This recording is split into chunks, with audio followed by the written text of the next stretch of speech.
"Uncle, can you pretend to be my dad at the meeting?" the boy asked the janitor with tears in his eyes. Robert Johnson never imagined that a whispered request in the halls of St. Mary's School would completely change his life. At 42, he had been cleaning those same floors for nearly 6 years, invisible to most, but not to Ethan.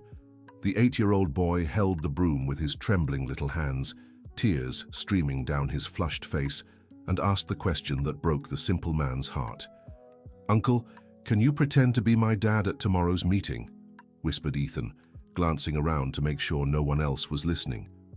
Robert felt his chest tighten. All those years working at the private school in Denver, he had watched Ethan stay behind after class, always the last to be picked up, often waiting until Robert himself finished his shift so they could walk to the gate together. "Why are you asking me this, kiddo?" Robert asked, crouching down to the boy's level. "Because everyone's bringing their dads tomorrow to talk about careers. My dad said he'd come, but..." Ethan swallowed hard. "He always says he'll come and then doesn't, and I don't want to be the only one without a dad again." Ethan's voice trembled on the last word, and Robert felt as if someone had punched him in the gut. He knew that feeling of abandonment all too well, even as an adult. Ever since he lost his wife Sarah 3 years ago, loneliness had been his constant companion. "The boys in my class laugh at me," Ethan continued, wiping his nose with the sleeve of his green t-shirt. "They say my dad doesn't like me because he never shows up." Robert closed his eyes for a moment. This child was hurting in a way he understood better than he'd like to admit. After losing Sarah, he had withdrawn from the world, finding solace only in his work and in the casual conversations with Ethan, who always greeted him and asked about his dog, Max. "Ethan, I don't know if I can do that," Robert said gently. "Your teacher might not like it, and I could get in trouble at work." "But you're the only person here who really talks to me," Ethan insisted. "Everyone treats me like I'm invisible, just like they treat you." Those words hit Robert like a punch. An 8-year-old had noticed something most adults ignored. They were both treated as if they didn't belong in that place. Dear listener, if you're enjoying the story, take a moment to like and especially subscribe to the channel. It really helps us as we're just starting out. Now, back to the story. Before Robert could respond, footsteps echoed down the hall. Margaret Wilson, the 63-year-old strict school coordinator, approached with her rigid posture and stern expression. Her reading glasses dangled from a gold chain, and her grey hair was pulled into a flawless bun.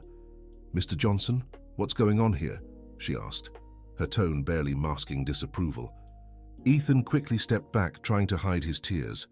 Robert stood up, gripping the broom tighter. "Nothing serious, Mrs. Wilson. Ethan was just telling me about tomorrow's presentation," Robert replied, forcing a casual tone.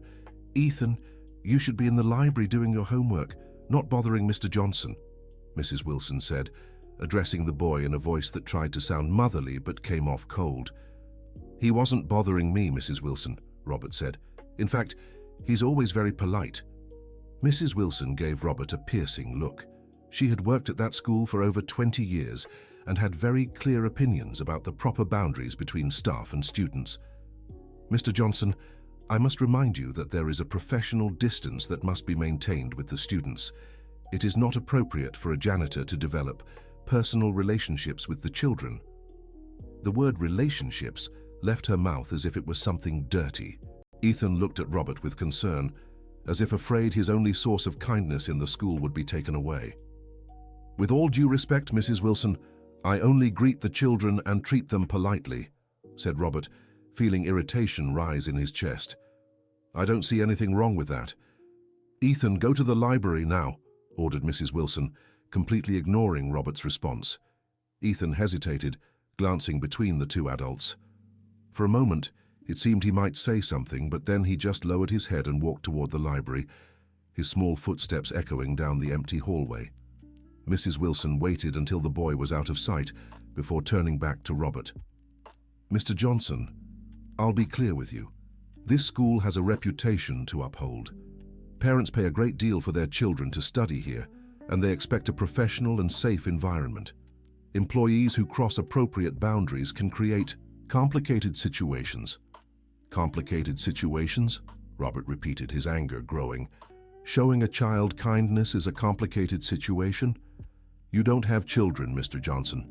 Perhaps you don't understand the concerns we educators and parents have, said Mrs. Wilson, adjusting her glasses. This excessive closeness could be misinterpreted. Robert felt as if he'd been slapped. The mention of him not having children touched a wound that had never fully healed. He and Sarah had tried for years to have children but never succeeded. Losing his wife had taken away all his dreams of fatherhood, too. I understand your concerns, Robert said, keeping his voice steady. But I've never done anything inappropriate. I just treat the children with respect. Mr. Johnson, let me make a suggestion, Mrs. Wilson said, softening her tone slightly. Keep interactions to the bare minimum. A good morning, good afternoon, and nothing more. It's better for everyone. She walked away, her low heels clicking methodically against the floor Robert had just cleaned. He stood there, feeling more invisible than ever. That night, Robert arrived home, a small two-bedroom apartment in West Side. Max, his caramel-colored mutt, greeted him at the door, wagging his tail. He was the only company Robert had left since Sarah passed. As he reheated dinner, leftover chicken and rice from lunch, Robert couldn't get Ethan out of his mind. The sadness in the boy's eyes, the desperate plea, the humiliation in Mrs. Wilson's words. It all swirled in his thoughts. He remembered his own childhood in Lakewood, the Denver suburb where he was born. His father had been a bricklayer, working so much he barely saw him during the week. But on Sundays, his father always found time to play soccer with him in the backyard. Those were precious memories Robert carried in his heart. Sarah had always said he'd make a wonderful father. You have too big a heart for just one person, Bobby, she used to say, using the nickname only she called him. One day, our house will be full of children's laughter. But that day never came. And now, at 42, Robert had resigned himself to the idea that he would never be a father. Until Ethan came into his life with his cheerful good mornings and his questions about Max. The next morning, Robert arrived at school earlier than usual. He wanted to finish cleaning the halls before the students arrived, to avoid any awkwardness with Mrs. Wilson. But Ethan had come early too. Robert saw him sitting on the steps of the main entrance, his backpack on his lap, and a heartbreaking look of sadness on his face. "Hi, Uncle Robert," said Ethan, forcing a smile. "Hi, Ethan, are you okay?" Robert asked, unable to ignore the boy despite Mrs. Margaret's warnings. "My dad texted saying he can't make it today. He has a really important meeting," Ethan said, trying to act like it didn't bother him. "But it's okay, I kinda expected it." Robert felt his chest tighten again. He knew exactly how it felt to be let down by people who were supposed to care. "Ethan, are you sure there's no one else who can come? Your mom, your grandparents?" Robert asked. "My mom's away on a business trip. She won't be back until next week. And my grandparents, well, they live too far away," Ethan said, kicking a small pebble with his foot. "It's fine, Uncle. I'll just tell Mrs. Jennifer my dad got sick." The simplicity of the lie Ethan was willing to tell to avoid further humiliation made Robert make a decision. He glanced around, checking that Mrs. Margaret wasn't nearby, then crouched down in front of the boy. "Ethan, if you really want me to go with you to this presentation, I will," Robert said quietly. Ethan's eyes lit up as if a light had been switched on inside them. "Really, Uncle? You'd do that for me?" "Yes, kiddo, but you have to understand this might cause trouble for me at work," Robert said. "And you have to promise you'll tell your mom the truth when she gets back." "I promise," Ethan said, jumping up. "Thank you, Uncle Robert. You're the best person in the world." The hug Ethan gave Robert was so tight and genuine that the man felt tears prick his eyes. It had been so long since someone had hugged him with real affection. "Go on now, kiddo. We don't want you to be late for class," Robert said, ruffling Ethan's brown hair fondly. The rest of the morning passed slowly for Robert. He cleaned the bathrooms, swept the halls, organized the cleaning supplies, but his mind was fixed on the afternoon presentation. What would he say? How would he introduce himself? What if they found out he was just the janitor? At lunch, he went to a thrift store in downtown Denver and bought a light blue dress shirt and black dress pants. They weren't expensive, but they were in good condition and would make him look more appropriate for a school event. At work, he asked to leave early, making up a doctor's appointment. His supervisor, Mrs. Barbara, a kind woman in her 50s, let him go without any trouble. At home, Robert took a long shower, shaved, and put on his new clothes. When he looked in the mirror, he saw a man he didn't quite recognize. He wasn't just the invisible janitor anymore. For a few hours, he would be Ethan's father. Dear listener, if you're enjoying the story, don't forget to like and especially subscribe to the channel. It really helps us out as we're just starting. Now, back to the story. He arrived at the school at 2 in the afternoon, half an hour before the presentation. Ethan was waiting at the entrance, wearing a white shirt and clean jeans. When he saw Robert, his eyes widened. "Uncle, you look so fancy," Ethan said, grinning from ear to ear. "You look pretty sharp yourself, kiddo," Robert replied, adjusting the collar of Ethan's shirt. They walked together toward the classroom where the presentation would take place. In the hallway, Robert saw well-dressed parents, men in suits and women in expensive clothes, all chatting about business and important commitments. For a moment he hesitated. What was he doing here? He didn't belong in that world. But then he looked at Ethan, walking beside him with visible pride, and remembered why he was there. "Uncle, are you nervous?" asked Ethan, noticing Robert's tension. "A little," admitted Robert. "And you?" "No, not when you're with me," replied Ethan, holding Robert's hand. That small, trusting hand in his gave Robert the courage he needed. They entered the 3rd grade classroom, where the teacher, Jennifer, was arranging the desks in a semicircle. Jennifer Wilson, 35 years old, was a dedicated woman who had always treated Robert with respect when they met in the hallways. When she saw Ethan arrive accompanied, she smiled genuinely. "Ethan, how nice that you brought your dad," she said, addressing Robert. "I'm Mrs. Jennifer. It's a pleasure to meet you, Mr. Johnson." "Robert Johnson," he replied, shaking the teacher's hand. "Pleasure, Mr. Johnson. Ethan talks about you a lot," said Jennifer, suspecting nothing. Robert and Ethan sat in 2 chairs at the back of the room. Gradually, other parents arrived with their children. A doctor, a lawyer, an engineer, a businessman. All successful men in their professions, speaking about their work with pride and confidence. Robert felt smaller and smaller. What did he have to offer compared to those men? He cleaned bathrooms and swept hallways. He had no college degree, didn't drive an imported car, didn't wear an expensive watch. "Uncle, are you okay?" whispered Ethan, noticing the change in Robert's demeanor. "Yes, kiddo," lied Robert, forcing a smile. Mrs. Jennifer asked for silence and began the presentation. "Today we'll learn about different professions through our students' parents," she said. "Each parent will talk a little about their work, and then the children will ask questions." The first to present was John's father, a cardiologist who spoke about the importance of heart care. Next was Caroline's father, a lawyer who explained how laws work. Then came Peter's father, an engineer who brought some building designs he had worked on. With each presentation, Robert felt more out of place. When it was Ethan's turn, the boy stood up confidently. "My dad is Robert Johnson," said Ethan, looking at Robert with pride. "He works here at our school." A murmur spread through the room. Some parents exchanged glances, clearly confused. "How interesting, Ethan," said Mrs. Jennifer, trying to keep her tone neutral.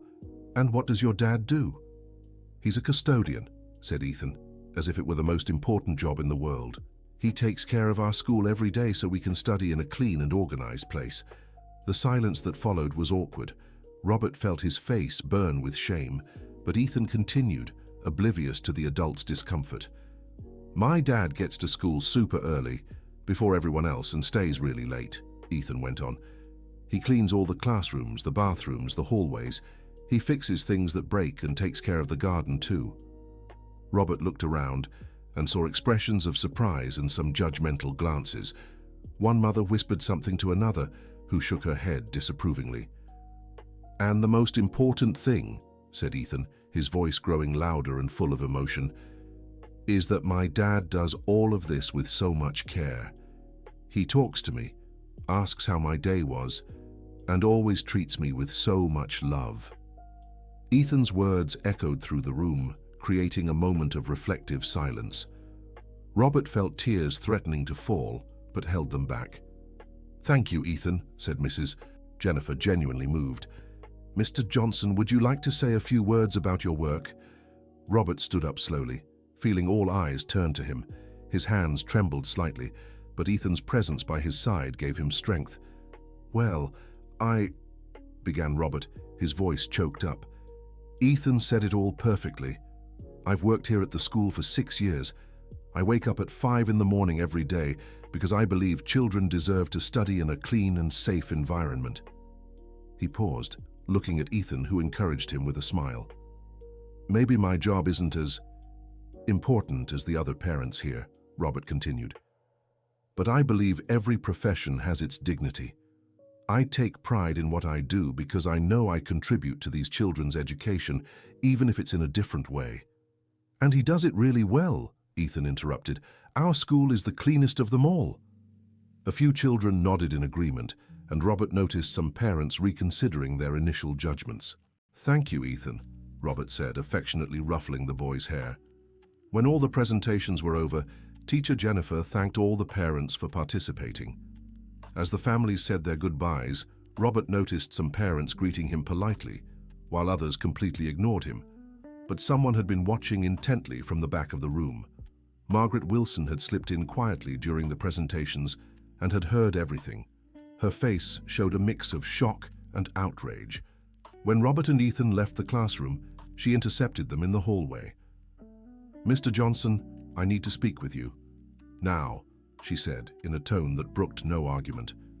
Ethan looked worriedly between the two adults. "Uncle, is everything okay?" he asked. "Yes, little one. Wait for me in the library, please," Robert said, trying to sound calm. Ethan hesitated, but obeyed. As soon as the boy was out of sight, Margaret exploded. "How dare you pretend to be a student's father?" she said, her voice low but furious. "Do you have any idea how serious this is?" "Mrs. Wilson, I can explain," Robert began. "Explain? Mr. Johnson, you lied to a teacher, deceived other parents, and put this institution in an extremely embarrassing situation," Margaret said, adjusting her glasses nervously. "And worse, you involved a child in this charade." "The charade wasn't my idea," Robert said, feeling anger rise. "Ethan asked me because his father never shows up for anything. That boy just wanted someone who cared about him." "I don't care whose idea it was," Margaret snapped. "You're an adult and should have known better. What will we tell the other parents when they find out our janitor pretended to be a student's father? Maybe they should ask themselves why an 8-year-old boy had to ask a stranger to play the role of his father," Robert shot back, losing patience. Margaret looked visibly shocked at his response. "Mr. Johnson, you're fired, effective immediately. Collect your things and leave the school. First thing tomorrow, I'll send your termination notice to HR." The words hit Robert like an avalanche. Losing his job meant not just losing his income, but also losing Ethan. And after today's presentation, he knew that boy meant far more to him than he'd ever imagined. "Mrs. Wilson, please," Robert said, trying to maintain his dignity. "I just wanted to help the boy." "You helped by putting ideas in his head, Mr. Johnson. Now he'll have unrealistic expectations about life," Margaret said. "Children like Ethan need to learn early that everyone has their place in the world." "And what is his place?" Robert asked, bitterness creeping into his voice. "The same place yours was when you were 8, Margaret replied cruelly. "And look where you've ended up." Those words felt like a knife to Robert's heart. All the humiliation, all the feeling of invisibility, all the pain of feeling less than others, it all came rushing back at once. But before he could respond, a small but firm voice interrupted the argument. "Why are you yelling at my dad?" Ethan had returned and was standing in the middle of the hallway, tears in his eyes and fists clenched. "Ethan, go to the library," said Robert, trying to shield the boy from further embarrassment. "No!" shouted Ethan, startling both adults. "You're being mean to him. He didn't do anything wrong." "Ethan, you don't understand," began Mrs. Wilson, trying to regain control of the situation. "Yes, I do," Ethan interrupted. "You're mad because he's not rich like the other dads. But he's better than all of them combined." "Ethan, please," said Robert, crouching down to the boy's level. "You need to go home now." "I'm going with you," Ethan said firmly. "If they're making you leave, I'm leaving too." Mrs. Wilson watched the scene with an expression that mixed shock and something that might have been remorse. For the first time in a long while, she was seeing the situation through a child's eyes. Dear listener, if you're enjoying the story, don't forget to like and especially subscribe to the channel. It really helps those of us just starting out. Now, back to the story. Just then, Ms. Jennifer appeared in the hallway, drawn by Ethan's shouts. "What's going on here?" she asked, looking worriedly at the crying boy. "Miss Jennifer, they're making my dad leave," Ethan said, running to her. "Just because he's a janitor." Jennifer glanced confusedly between Mrs. Wilson and Robert, trying to make sense of the situation. "Mrs. Wilson, what's happening?" she asked. "Miss Jennifer, this man is not Ethan's father," Mrs. Wilson said, regaining her authoritative tone. "He's our janitor and pretended to be the boy's father during the presentation." Jennifer looked visibly shocked, but then she turned to Ethan, who was still crying. "Ethan, is this true?" she asked gently. "Yes," Ethan said between sobs. "But he's a better dad to me than my real one. My real dad never comes, never talks to me, never asks how my day at school was. Uncle Robert does all that." Jennifer crouched down to Ethan's level, taking his small hands in hers. "Ethan, I understand you care a lot about your Uncle Robert, but lying to people isn't right," she said kindly, but firmly. "I know it's not right," Ethan admitted, "but I just wanted to have a dad like the other kids, just for one day." The simplicity and honesty of that confession struck all the adults present. Jennifer felt tears in her eyes, and even Mrs. Wilson seemed momentarily shaken. "Where is your real dad, Ethan?" Jennifer asked. "Working. Always working," Ethan said, wiping his nose. "He said today was really important for him to come, but at the last minute something always comes up." Robert felt his heart break all over again. He knew exactly what it was like to have promises broken, to have hopes dashed. The difference was, Ethan was only 8 years old and still believed things could change. "Ethan, should we call your mom?" Jennifer suggested. "She's traveling. She won't be back until next week," Ethan said. "There's no one to pick me up." An uncomfortable silence settled over them. Technically, Ethan couldn't leave school without an authorized guardian. Mrs. Wilson was clearly irritated by the whole situation. Robert was being fired, and the child was caught in the middle of it all. "I can stay with him until someone comes to get him," Robert offered. "Absolutely not," Mrs. Wilson said quickly. "You are no longer an employee of this school." "So who's going to take care of him?" asked Jennifer, starting to lose patience with Mrs. Margaret's coldness. That's when a familiar voice echoed down the hallway. "Ethan, where are you, son?" Everyone turned to see a tall man in a dark suit and neatly combed hair walking hurriedly toward them. It was Michael Thompson, Ethan's father, who had finally shown up. Ethan ran toward his father but stopped a few feet short. There was hesitation in his movements, as if he wasn't sure he could trust that his father was really there. "Ethan, I'm sorry I'm late," said Michael, crouching down to hug his son. "The meeting ran longer than I expected." "But you missed my presentation," said Ethan, his voice small. "I know, son, but I can talk to your teacher about it," said Michael, finally noticing the other adults. "What's going on here? Why is my son crying?" Mrs. Margaret immediately took control of the situation. "Mr. Thompson, we need to talk. There was an incident today during the career presentation," she said, shooting a stern look at Robert. "What kind of incident?" asked Michael, standing up and adjusting his tie. "This employee," said Mrs. Margaret, pointing at Robert as if he were an object, "pretended to be you during the presentation." Michael looked at Robert in confusion, then at Ethan, who had lowered his head. "What do you mean, pretended to be me?" asked Michael. "I asked him to, Dad," said Ethan, his voice trembling. "You said you'd come, but I knew you wouldn't, so I asked Uncle Robert to pretend to be my dad." The silence that followed was heavy with tension. Michael looked at his son, then at Robert, slowly processing what had happened. "Ethan, you lied?" asked Michael, his voice a mix of shock and disappointment. "I didn't lie," said Ethan, lifting his head with surprising courage for an 8-year-old. "Uncle Robert is more of a father to me than you are." Ethan's words landed like a bomb in the middle of the hallway. Michael turned pale, Mrs. Margaret gasped in shock and Jennifer looked around uncomfortably. "Ethan!" exclaimed Michael. "How could you say something like that?" "Because it's true," replied Ethan, starting to cry again. "He asks how my day was. He talks to me. He hugs me when I'm sad. You only ask about my grades and if I behaved well." Robert felt like he was watching a family tragedy unfold before him. He wanted to leave, to disappear, not to be the cause of more pain for Ethan. "Ethan, I work hard to give you a good life," said Michael, trying to defend himself. "I don't want a good life, I want a dad," replied Ethan with devastating simplicity. Michael looked as if he'd been punched in the gut. For the first time, he really looked at his son, saw the tears, the pain, the need he'd been ignoring for so long. "And you," said Michael, turning to Robert, "who do you think you are, interfering in the relationship between me and my son?" "I didn't interfere in anything," replied Robert, keeping his cool. "Ethan asked for my help and I helped him, that's all." "That's all?" repeated Michael, his voice rising. "You confused my son, made him lie, created an embarrassing situation." "The embarrassment wasn't created by me," Robert interrupted, feeling his anger grow. "It was created by your absence." "How dare you?" Michael exploded. "You're a janitor. You have no right to judge how I raise my son." "Maybe not," said Robert, stepping forward. "But I have the right to treat a child with kindness when he needs it." "Dad, stop!" shouted Ethan, stepping between the two men. "Don't yell at him."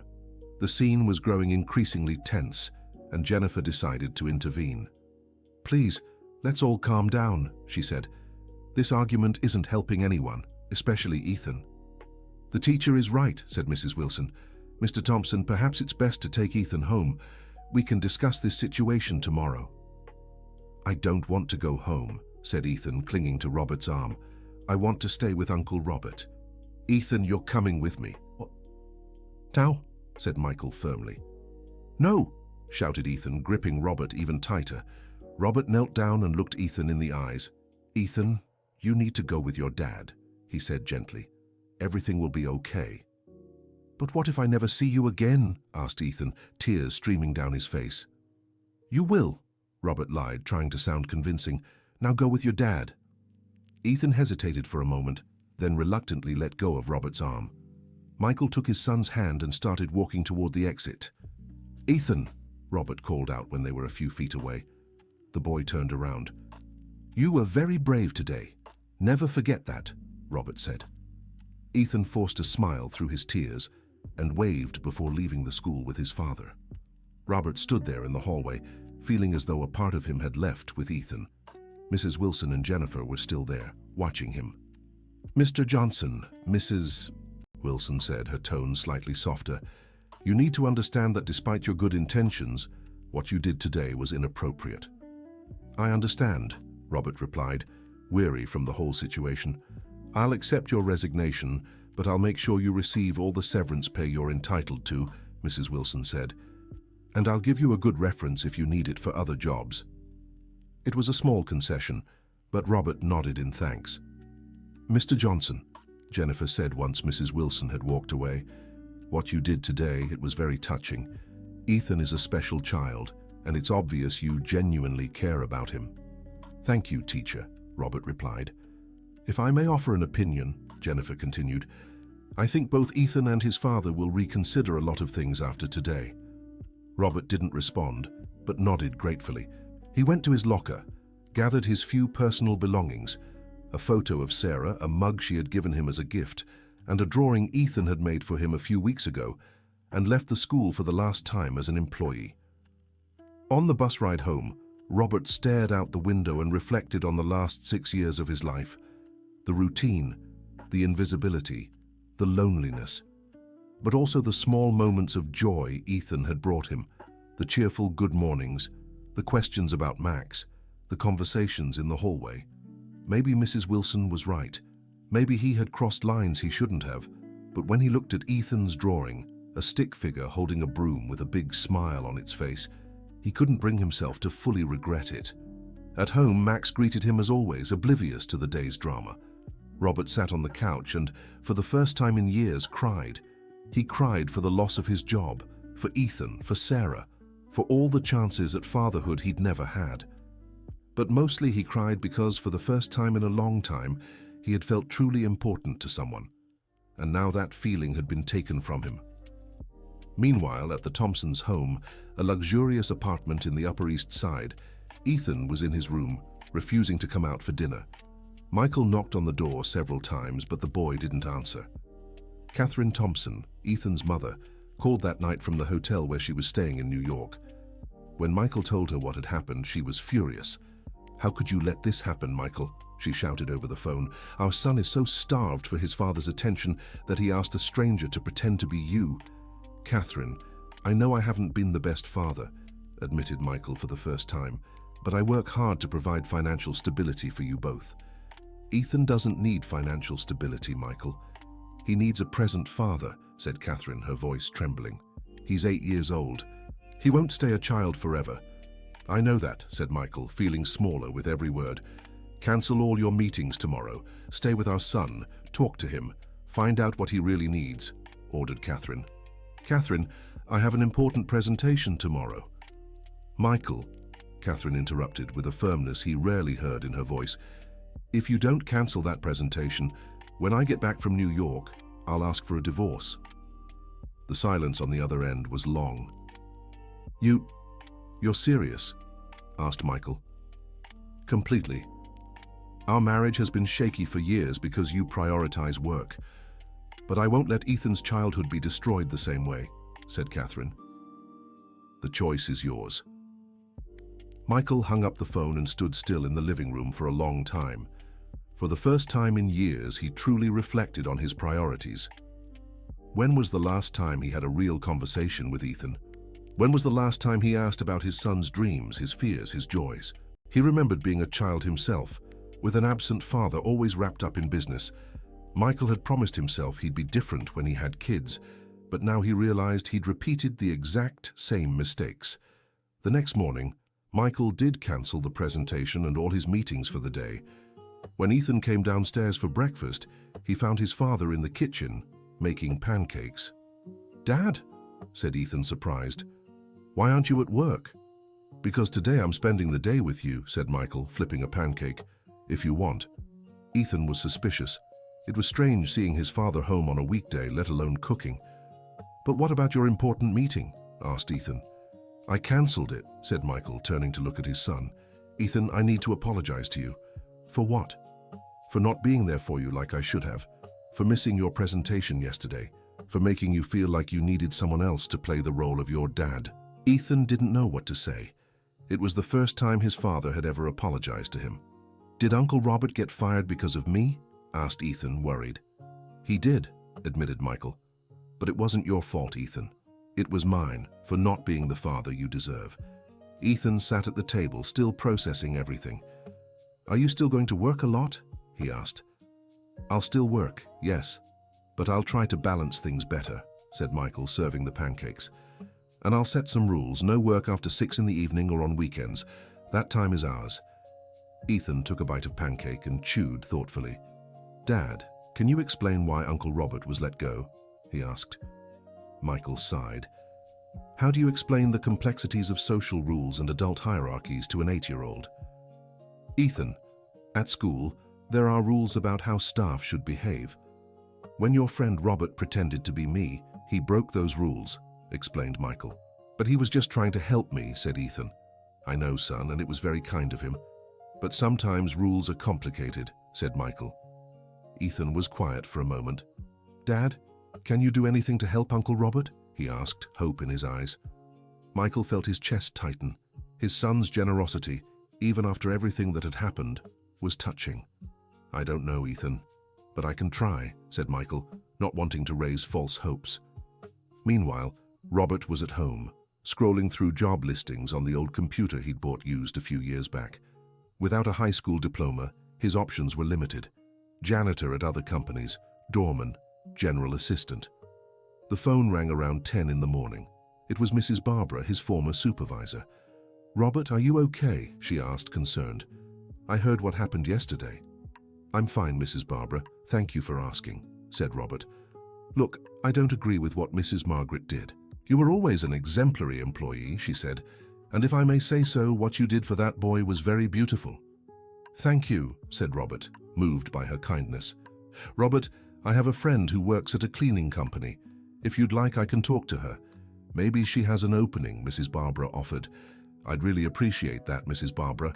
Any help is welcome," said Robert. After hanging up, Robert sat in the kitchen with a cup of coffee and looked out the window. The day was sunny, but he felt empty. It wasn't just the loss of the job that bothered him, but the feeling that he'd lost something far more precious: his connection with Ethan. He wondered how the boy was doing, if he was still sad, if his father would finally give him the attention he deserved. Robert hoped something good would come out of the whole situation, even if he was no longer part of Ethan's life. Around noon, the phone rang again. It was a number he didn't recognize. "Hello?" Robert answered. "Mr. Robert, this is Jennifer, Ethan's teacher," said the familiar voice. Robert was surprised. Why would the teacher be calling him? "Hi, Miss Jennifer. How did you get my number?" he asked. "I asked the school office. Mr. Robert, I wanted to talk to you about Ethan," she said. "Is he okay?" Robert asked, immediately worried. "He's different today. Quieter, less engaged. It's obvious he misses you," Jennifer said. Robert's heart ached. "Miss Jennifer, I'd love to help, but I don't think it would be appropriate. After what happened yesterday—" "Mr. Robert, can I be honest with you?" Jennifer interrupted. "Of course. In 15 years of teaching, I've seen many parents, rich, poor, present, absent, and I can say that in the few minutes you spent in our classroom yesterday, you showed more love for Ethan than many biological parents show their own children," Jennifer said. Robert didn't know how to respond. "What I'm trying to say is, don't let this situation destroy the bond you two have," Jennifer continued. "Ethan needs people like you in his life. But Mrs. Margaret is old school. She doesn't understand that sometimes family is built in different ways," Jennifer said. "Mr. Robert, you can't work at the school anymore, but nothing stops you from staying friends outside of it." It was a possibility Robert hadn't considered. Could he really keep his friendship with Ethan even if he no longer worked at the school? "Miss Jennifer, thank you for calling. I'll think about what you said," Robert replied. "Please do. And Mr. Robert, what you did yesterday was an act of love." "Don't let anyone convince you otherwise," Jennifer said before hanging up. That afternoon, while Ethan and Michael were at the park playing soccer, something they hadn't done in years, the boy finally asked the question that had been on his mind. "Dad, do you think Uncle Robert is sad?" Ethan asked, sitting down on the grass. Michael sat down next to his son, sweaty from the game. "Probably so, Ethan. Losing a job is always sad," said Michael. "I feel guilty," Ethan admitted. "If I hadn't asked him to pretend to be my dad, none of this would have happened." Michael looked at his son and saw an emotional maturity that surprised him. At 8 years old, Ethan was carrying a weight he shouldn't have to bear. "Ethan, this isn't your fault. The blame is mine for not being present in your life," said Michael. "If I'd been a better father, you never would have needed to ask someone else for help." "But Dad, what are we going to do to help Uncle Robert?" Ethan insisted. Michael grew thoughtful. Truthfully, since his conversation with Catherine the night before, he'd reflected a lot on the situation, and an idea had begun to form in his mind. "Ethan, your friend Robert, does he only have experience with cleaning or can he do other things too?" Michael asked.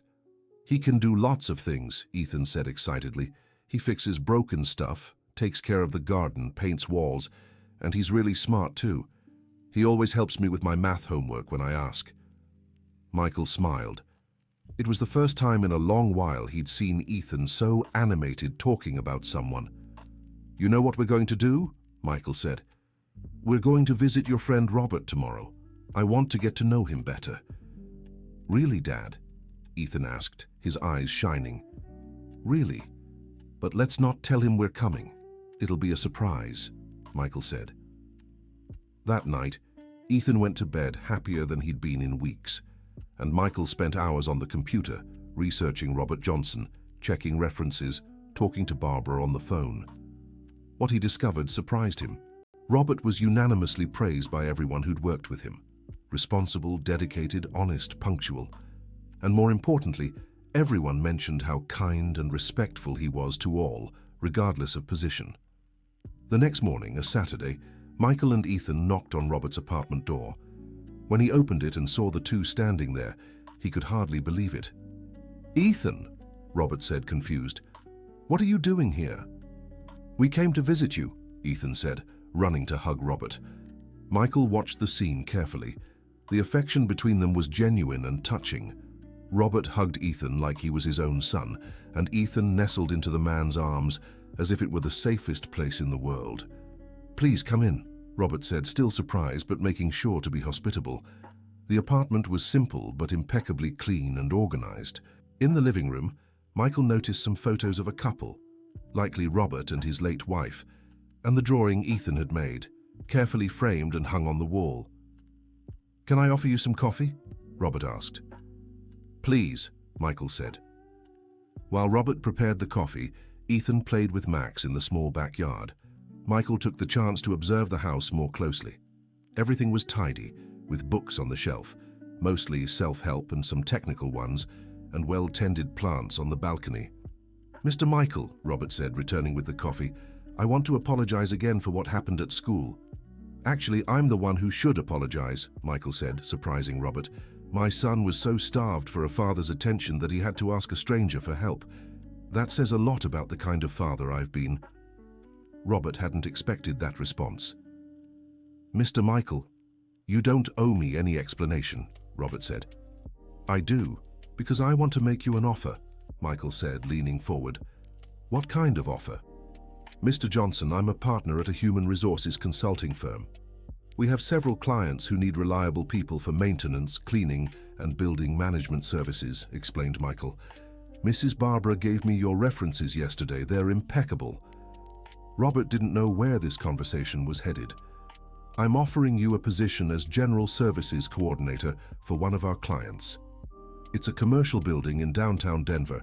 The salary is almost double what you earned at the school, includes health insurance, and the company offers training courses," Michael continued. Robert was speechless. It was a better opportunity than anything he could have imagined. "But why are you doing this?"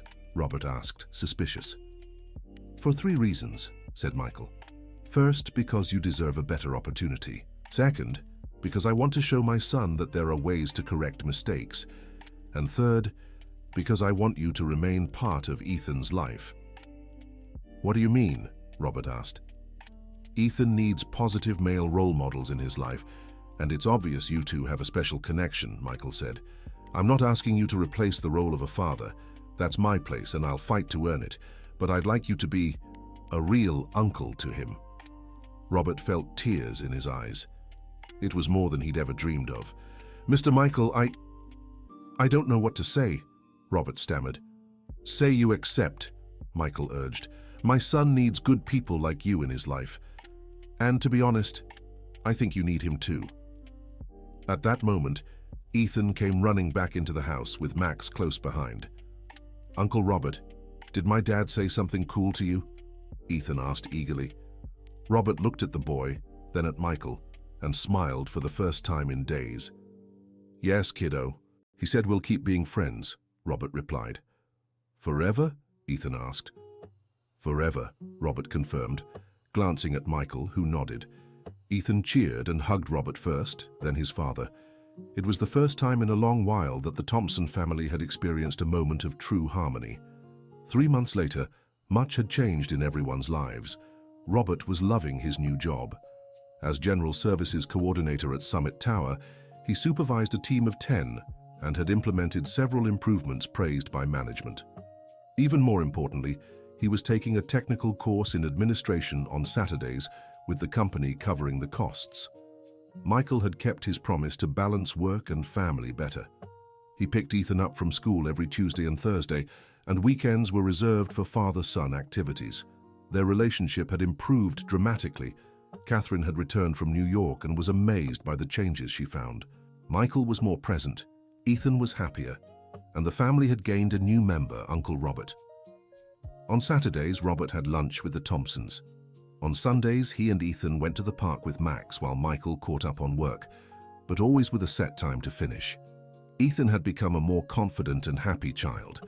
At school, he proudly spoke of his two fathers, his biological one, who was learning to be more present, and the one in his heart, who had been there when he needed him most. St. Mary's School itself had undergone changes. Mrs. Margaret, after multiple complaints from parents about her coldness toward children, had been transferred to an administrative role. The new coordinator, a younger woman with a more modern outlook, had implemented a program where school staff could volunteer as mentors for students needing extra support. Jennifer had become a friend to the family, visiting them occasionally and always praising Ethan's progress, who had become one of the top students in his class. One Sunday afternoon, as Ethan played with Max in the backyard of the Thompsons' house, they had moved to a home with a yard so Max could visit. Robert and Michael chatted on the porch. "You know what amazes me most about all this?" Michael said. "What?" asked Robert. "How a simple request from a child changed so many lives," Michael replied. "Ethan taught me to be a better father. You discovered you deserved better opportunities, and I learned that family isn't just about blood ties." "That's true," Robert agreed. "Sometimes kids see truths that we adults complicate too much." "Robert," Michael said, using his first name instead of Sir for the first time, "thank you for looking after my son when I didn't know how." "Thank you for letting me be part of your family," Robert answered. Just then, Ethan ran up to them, breathless and sweaty from playing. "Uncle Robert, Dad, come see the new trick Max learned," he said, tugging both men by the hand. As they walked together toward the backyard, Robert thought of Sarah and how happy she'd be to see him part of a family. Maybe it wasn't the family they dreamed of together, but it was a real one, built with love, patience, and second chances. Michael looked at his son holding his and Robert's hands and felt deep gratitude. He'd almost lost what mattered most in life because of misplaced priorities, but there was still time to be the father Ethan deserved. And Ethan, running ahead of the two most important men in his life, knew he'd learned a valuable lesson. Sometimes it takes courage to ask for help, and family can be found in the most unexpected places. The story could have ended very differently if Ethan hadn't had the courage to make that request in the school hallway, if Robert hadn't been generous enough to help, if Michael hadn't had the humility to admit his mistakes, if Jennifer hadn't had the sensitivity to look beyond the rules. But that's life, full of turning points that hinge on small but crucial choices. And on that sunny Sunday in Denver, three people who might have remained strangers forever celebrated the simple miracle of having found one another. In the end, Ethan had gotten what he wanted from the start: a complete family. Not in the traditional way history books tell it, but in the real way life sometimes provides for those brave enough to dream and ask for help. And Robert, who'd spent years feeling invisible, finally understood he'd never been invisible to those who truly mattered. Sometimes all it takes is an 8-year-old to show us we're more important than we think. Years later, when Ethan grew up, he'd always remember that day in the school hallway as the moment his life truly began. The day he learned that bridges between different worlds can be built with just one sincere request and a good dose of courage. Because in the end, we all need someone who sees us, cares for us, and values our presence in the world. Ethan found that in Robert. Robert found that in Ethan. And Michael learned to cherish what he'd always had, but almost lost. The end. Tell us what you thought of this story and where you're watching from. Do you believe Michael truly changed and became a better father? Share your honest thoughts in the comments. If this story touched your heart, don't forget to leave your like and, most importantly, subscribe to the channel so you won't miss other heartwarming stories like this one.